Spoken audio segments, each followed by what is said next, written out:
Assalamualaikum warahmatullahi wabarakatuh. Yang terhormat, Profesor Insinyur Hendy Fitriani, STMT, PhD, IPU, ASEAN Engineering, selaku dosen pengampu mata kuliah Keselamatan dan Kesehatan Kerja, serta rekan-rekan yang menyaksikan video ini yang saya banggakan. Perkenalkan, nama saya Nuzul Maulana Hidayatullah dengan NIM 030111821260008 kelas B Kampus Indralaya. Di video ini, saya akan menjelaskan mengenai analisis resiko dan pengendalian serta metode strategi dan investigasi sumber-sumber potensi bahaya dan resiko dalam pelaksanaan proyek teknik sipil menggunakan Job Safety Analysis atau JSA. Video ini dibuat untuk memenuhi tugas pengganti ujian akhir semester mata kuliah Keselamatan dan Kesehatan Kerja tahun 2023. Langsung saja saya masuk ke materi. Proyek konstruksi merupakan salah satu sektor industri yang memiliki resiko kecelakaan kerja yang cukup tinggi. Berbagai penyebab utama kecelakaan kerja pada proyek konstruksi adalah hal-hal yang berhubungan dengan karakteristik proyek tersebut, seperti lokasi kerja.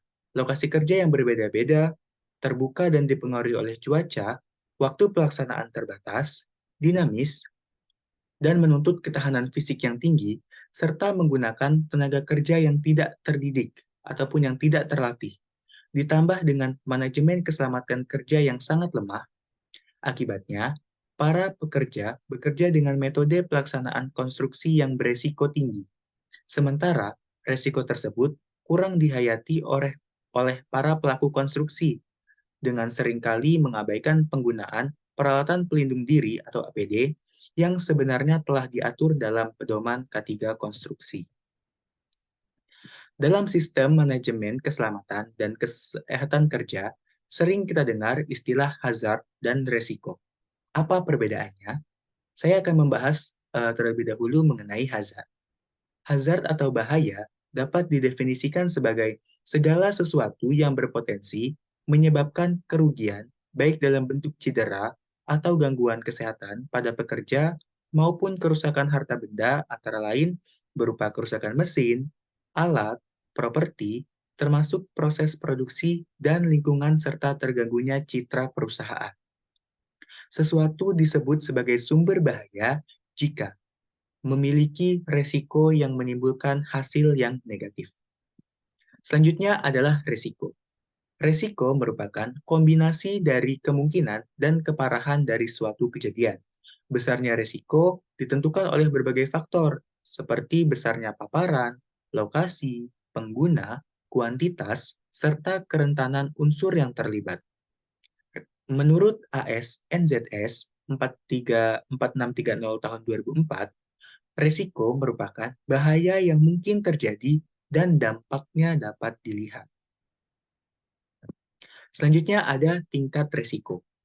Tingkat resiko merupakan perhitungan antara konsekuensi atau dampak yang mungkin timbul dan probabilitas. Ukuran resiko dapat dikelompokkan menjadi tingkatan-tingkatan, mulai dari yang rendah, minimum, hingga ke tinggi. Pada slide ini, saya tampilkan kategori-kategori akibat kecelakaan.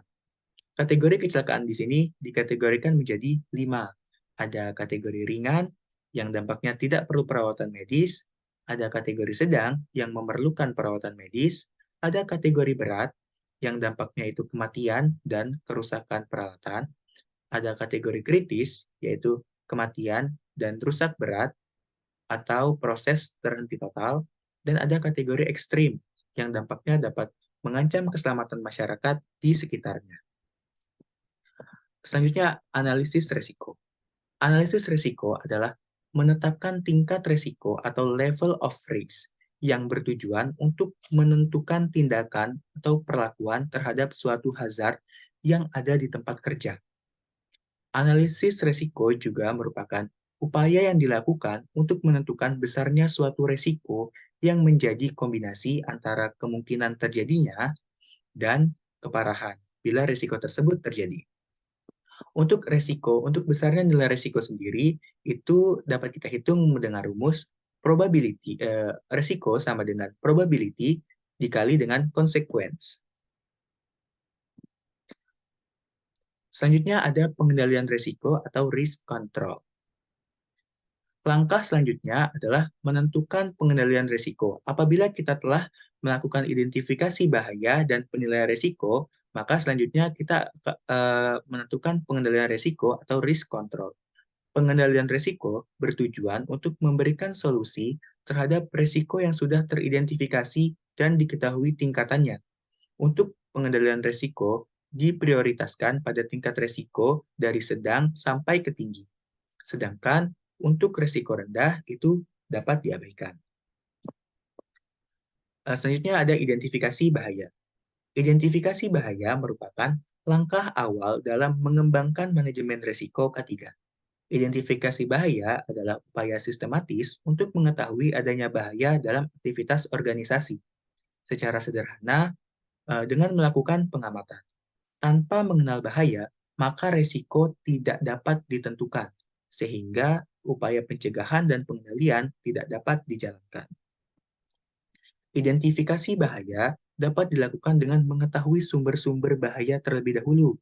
Sumber-sumber bahaya dalam proyek konstruksi itu dapat dimulai dari kondisi tempat kerja. Kondisi tempat kerja dan peralatan, dengan mengetahui sumber-sumber bahaya di tempat kerja, kita sudah dapat mengantisipasi datangnya bahaya itu dan tindakan pencegahan, serta menetapkan pengendalian agar para pekerja tidak mengalami kecelakaan yang diakibatkan oleh bahaya-bahaya yang telah kita identifikasi. Sumber bahaya selanjutnya itu ada dari proses pekerjaan. Bahaya yang berasal dari proses pekerjaan sangat bervariasi, tergantung dengan metode dan peralatan yang digunakan. Proses pekerjaan yang digunakan dalam kegiatan konstruksi ada yang prosesnya rumit dan sangat berbahaya, ada pula yang prosesnya tidak terlalu rumit sehingga pekerjaan tersebut tidak terlalu berbahaya. Sumber yang ketiga itu ada material atau bahan. Bahaya dari bahan ini meliputi berbagai resiko sesuai dengan sifat bahannya. Antara lain, mudah terbakar, mudah meledak, menimbulkan energi, menimbulkan kerusakan pada kulit dan jaringan tubuh, menyebabkan kanker, dan lain sebagainya. Sumber bahaya yang keempat itu ada dari cara kerja. Bahaya dari cara kerja dapat membahayakan pekerja itu sendiri dan orang lain di sekitarnya. Cara kerja yang dimaksud itu ada cara kerja dengan mengangkat dan mengangkut. Apabila dilakukan dengan cara yang salah, dapat mengakibatkan cedera dan yang paling sering cedera pada tulang punggung.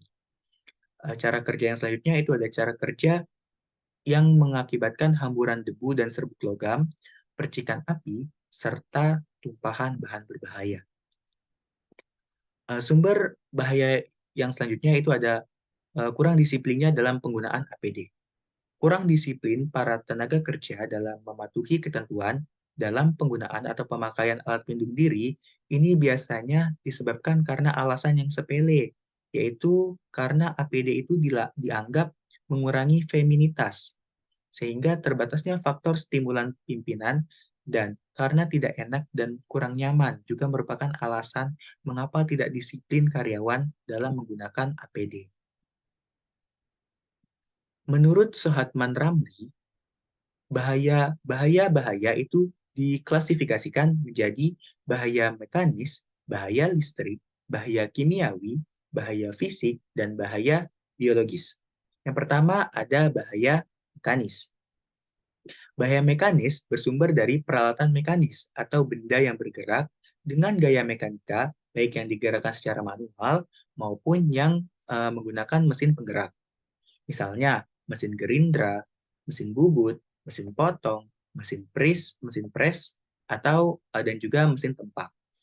Bagian yang bergerak pada mesin mengandung bahaya seperti mengebor, memotong, menempa, menjepit, menekan, ataupun gerakan lainnya. Gerakan mekanis inilah yang dapat menimbulkan cedera seperti terjadinya sayatan, terjepit, terpotong, dan terkelupas. Pada pekerjaan di ketinggian, terdapat juga bahaya mekanis, misalnya dari peralatan mekanis yang digerakkan dengan mesin yang digunakan dengan sarana untuk pekerjaan di atas ketinggian. Biasanya itu menggunakan forklift yang dilengkapi dengan lantai kerja. Kalau pekerja tidak berhati-hati ketika berada di forklift, maka bisa menyebabkan kecelakaan, yaitu terjatuh dari ketinggian. Yang kedua, itu ada bahaya listrik. Sumber bahaya yang berasal dari energi listrik merupakan bahaya listrik. Energi listrik dapat mengakibatkan berbagai bahaya seperti kebakaran, sengatan listrik, dan hubungan arus singkat. Di lingkungan kerja, banyak ditemukan bahaya listrik, baik dari jaringan listrik maupun peralatan kerja atau mesin yang menggunakan energi listrik. Apalagi bahaya listrik pada ketinggian. Ketika pekerja tersengat listrik, pada saat bekerja pada ujung bangunan, dapat menyebabkan kecelakaan kerja yang berakibat sangat fatal, seperti terjatuhnya pekerja yang berujung pada kematian. Yang ketiga, ada bahaya kimiawi. Jenis bahaya yang bersumber dari senyawa ataupun unsur bahan kimia disebut sebagai bahaya kimiawi. Bahan kimia mengandung berbagai potensi bahaya sesuai dengan sifat dan kandungannya. Banyak kecelakaan terjadi akibat bahaya kimiawi. Begitu juga pada pekerjaan di ketinggian. Bahaya yang dapat ditimbulkan oleh bahaya kimia antara lain keracunan oleh bahan-bahan kimia yang bersifat racun, iritasi oleh bahan kimia yang bersifat asam, seperti asam kuat, dan juga ada kebakaran dan ledakan. Yang keempat, ada bahaya fisik. Bahaya fisik adalah bahaya yang berasal dari faktor-faktor fisik, seperti bising, tekanan, getaran, suhu panas atau suhu dingin, cahaya atau penerangan, dan radiasi dari bahan radioaktif seperti sinar UV ataupun sinar infrared. Pada pekerja di ketinggian, bahaya fisik, misalnya ada kebisingan ataupun kurangnya penerangan, dapat menyebabkan kecelakaan. Misalnya, ketika ada 20 pekerja sedang berada di atas ketinggian, kurangnya penerangan dapat membuat pekerja tidak dapat melihat dengan jelas lubang ataupun tidak hati-hati ketika menaiki tangga. Akibatnya, pekerja tersebut dapat terjatuh dan terpeleset dari ketinggian bangunan. Dan yang kelima itu ada bahaya biologis. Lokasi konstruksi adalah tempat yang penuh dengan berbagai macam bahaya, termasuk bahaya biologis. Bahaya biologis adalah bahaya yang berasal dari berbagai sumber seperti mikroorganisme, serangga, dan tumbuhan beracun. Penting bagi para pekerja dan pengelola proyek konstruksi untuk memahami dan mengatasi bahaya biologis ini, guna menjaga keselamatan dan kesehatan di lokasi konstruksi. Berikut merupakan pengelompokan bahaya kecelakaan kerja berdasarkan dampak pada korban. Pengelompokan bahaya di sini dikelompokkan menjadi 4 kategori. Ada kategori A, kategori B, kategori C, dan kategori D. Kategori A itu potensi bahaya yang menimbulkan resiko dampak jangka panjang kepada kesehatan, seperti ada bahaya faktor kimia, bahaya faktor biologis, bahaya faktor fisik, cara bekerja, ataupun bahaya dari potensi lingkungan yang disebabkan oleh polusi. Kategori B itu potensi bahaya yang menimbulkan resiko langsung pada keselamatan, seperti kebakaran, listrik, potensi bahaya mekanikal, dan housekeeping. Kategori C itu resiko terhadap kesejahteraan atau kesehatan sehari-hari, seperti bahaya dari air minum, toilet dan fasilitas mencuci, ruang makan atau kantin, P3K di tempat kerja, dan transportasi. Dan terakhir ada kategori D, itu potensi bahaya yang menimbulkan risiko pribadi dan psikologis, seperti pelecehan dan intimidasi, terinfeksi HIV dan AIDS, kekerasan di tempat kerja, stres, dan juga narkoba di tempat kerja. Selanjutnya, ada pekerjaan di proyek konstruksi pada bangunan tinggi. Menurut Work at Height Regulation yang dikeluarkan oleh Health and Safety Authority, mendefinisikan bekerja pada ketinggian adalah bekerja di suatu tempat, baik di atas maupun di bawah tingkat dasar, di mana pekerja dapat mengalami cedera apabila terjatuh dari tempat tersebut. Dari seluruh pekerjaan pada ketinggian yang ada, pekerjaan jasa konstruksi yang dilakukan di ketinggian memiliki resiko yang paling tinggi. Berikut merupakan contoh analisis bahaya dan risiko. Terdapat tiga kolom utama pada analisis bahaya dan risiko ini. Ada kolom pekerjaan yang berisiko, itu berisikan pekerjaan apa saja yang teridentifikasi terdapat bahaya-bahaya di dalamnya. Selanjutnya ada variabel. Variabel ini merupakan eh, jenis bahaya apa saja yang mungkin dapat terjadi dari pekerjaan tersebut. Dan nilai risiko itu didapat dari rumus yang telah saya jelaskan sebelumnya, yaitu resiko sama dengan probability dikali dengan consequence. Contohnya, ada pekerjaan formwork, itu di pekerjaan backisting. Jenis bahaya yang dapat terjadi itu adalah terjatuh dari ketinggian, dan nilai resikonya itu yang diperoleh dari probability dikali dengan consequence itu sebesar 248,1. Next. Selanjutnya ada job safety analysis. Job Safety Analysis atau JSA adalah sebuah metode, teknik, dan prosedur yang digunakan untuk mempelajari, mengidentifikasi, dan menganalisis bahaya atau potensi insiden yang ada pada suatu pekerjaan, serta mengembangkan pengendalian yang tepat untuk mengurangi risiko dan meminimalisir kecelakaan di tempat kerja. Pekerjaan apa saja yang memerlukan JSA? Job safety analysis dilakukan untuk jenis-jenis pekerjaan seperti pekerjaan yang sering mengalami kecelakaan atau memiliki angka kecelakaan yang tinggi. Selanjutnya ada pekerjaan beresiko tinggi dan dapat berakibat fatal, misalnya membersihkan kaca dengan gondola. Ini termasuk jenis pekerjaan pada ketinggian. Selanjutnya ada pekerjaan yang jarang dilakukan sehingga belum diketahui secara persis bahaya apa yang ada. Selanjutnya ada pekerjaan yang rumit atau kompleks, di mana sedikit kelalaian dapat berakibat kecelakaan ataupun cedera. Dengan dilakukannya identifikasi menggunakan CSA, maka dapat diminimalisir resiko kecelakaan yang terjadi, sehingga tercipta safety construction. Adapun manfaat dari dilakukannya job safety analysis pada suatu proyek konstruksi yaitu yang pertama, sebagai upaya pencegahan kecelakaan. Selanjutnya, sebagai alat kontak safety atau safety training terhadap tenaga kerja baru.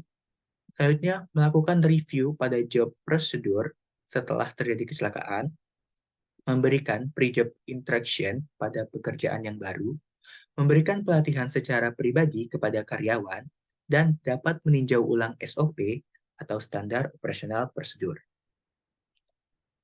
Bagaimana cara membuat atau melaksanakan suatu job safety analysis? Terdapat 5 langkah dalam membuat atau merencanakan suatu job safety analysis. Pertama, itu menentukan aktivitas pekerjaan untuk pelaksanaan JSA. Sebelum melaksanakan JSA, diperlukan penentuan aktivitas pekerjaan dengan membuat daftar aktivitas pekerjaan yang dirasa memerlukan penilaian bahaya. Pekerjaan-pekerjaan ini dapat berupa bekerja di ketinggian, pengangkatan, angkat angkut, mendorong, menarik, dan pekerjaan manual handling lainnya. Selanjutnya ada bekerja dekat dengan peralatan yang dekat dengan sumber energi. Selanjutnya ada penggunaan cranes, alat bantu pengangkatan, atau peralatan mesin lainnya.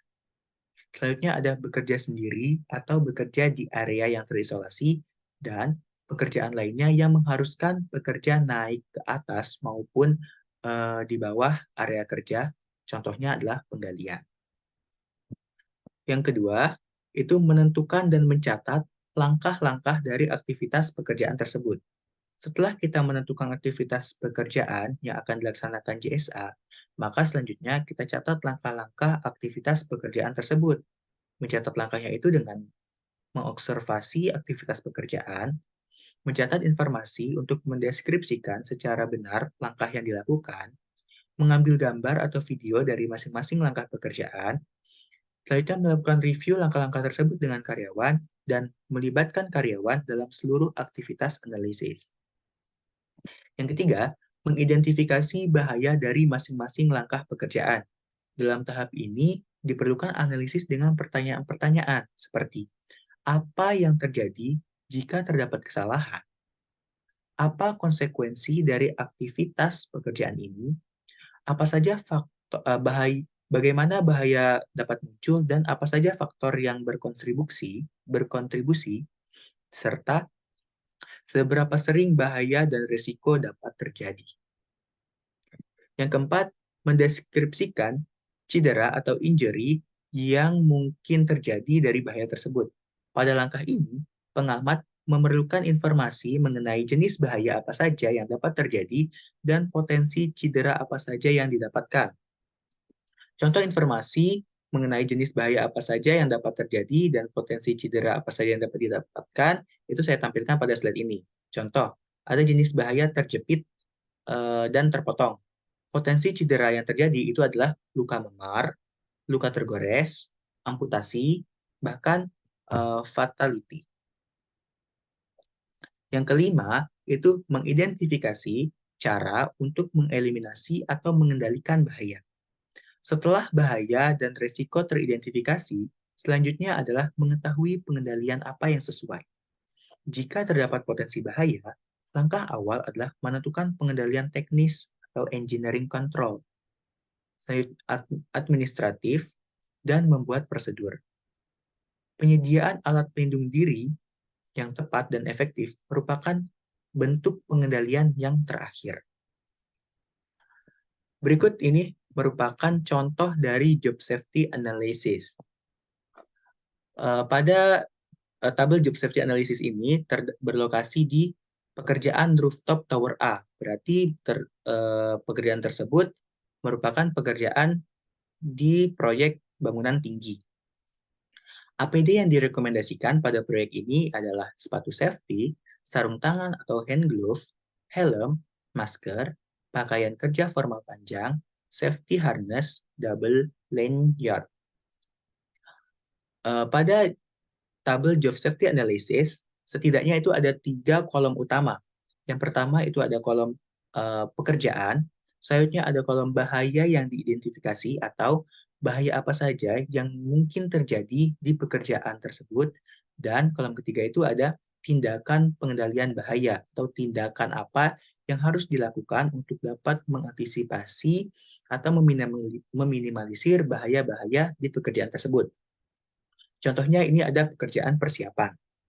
Di pekerjaan persiapan ada bahaya-bahaya seperti bekerja di atas 2 meter, tersandung, bahaya sampah, akses dan rencana kerja terhambat. Bagaimana tindakan pengendaliannya untuk bahaya bekerja di atas 2 meter? Maka pekerja-pekerjanya wajib menggunakan APD safety harness. Pastikan stamina fisik sehat dan konsentrasi, selalu perhatikan pijakan kaki, pastikan tangan harus bebas dari barang atau benda apapun saat naik tangga, dan selalu pegangan pada handrail. Untuk job safety analysis ini dilakukan mulai dari awal pekerjaan sampai akhir pekerjaan. Jadi mulai dari pekerjaan persiapan sampai dengan pekerjaan finishing. Lalu diidentifikasi kira-kira bahaya apa saja yang mungkin terjadi dari pekerjaan tersebut dan dilakukan pengendalian apa atau tindakan apa yang dapat dilakukan untuk dapat mengantisipasi bahaya-bahaya tersebut. Itulah yang dinamakan dengan job safety analysis pada suatu proyek konstruksi. Baiklah, mungkin sekian penjelasan yang dapat saya sampaikan. Mohon maaf apabila terdapat kesalahan kata-kata. Ada satu kalimat, no safety, no injury. No safety, no injury. Sekian, terima kasih. Saya akhiri. Wassalamualaikum warahmatullahi wabarakatuh.